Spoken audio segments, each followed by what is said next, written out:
দুর্দান্ত দাপুটে পারফরমেন্সে অনূর্ধ্ব-20 নারী সাফের শিরোপা ধরে রেখেছে বাংলাদেশ। চ্যাম্পিয়নশিপ নিয়ে ছোটখাটো একটা উদযাপনও করেছেন ফুটবলাররা। তারপরও বলতে হয় এই ম্যাচের সেরা মুহূর্ত শুরুর আগের 1 মিনিট।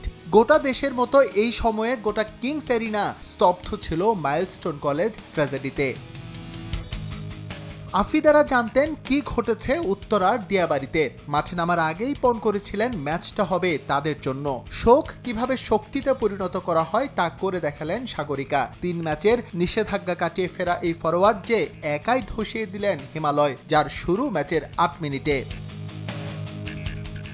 একটা ড্রতেই যেখানে নিশ্চিত হতো চ্যাম্পিয়নশিপ, সেখানে বাংলার মেয়েরা বড্ড আপোষহীন। জয়ের ধারাবাহিকতা রেখে হতে হবে অপরাজিত চ্যাম্পিয়ন, এই জেদ বোধহয় একটু বেশি ভর করেছিল সাগরিকার উপর। দ্বিতীয়ার্ধে খেলতে নেমে আবারও তার ঝলক। 2-0 গোলে দলকে এগিয়ে নিয়ে মোটামুটি নিশ্চিত করে ফেলেন শিরোপা।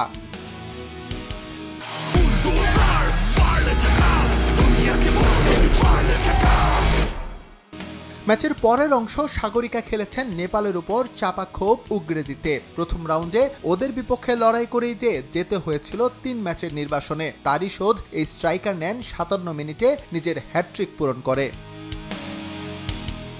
এরপর আসলে আর কোনো সম্ভাবনায় টিকে ছিল না নেপালের। আনুষ্ঠানিকতার ম্যাচে পরের অংশটুকুতে তারা শুধু চেষ্টাই করে গেছে, কিন্তু কাজের কাজ কিছুই হয়নি। উল্টো ডুবতে হয়েছে 1 হালি গোলের লজ্জায়। আবারও সাগরিকা ঝলক, যা শুধু তাকিয়েই দেখেছে প্রতিপক্ষ।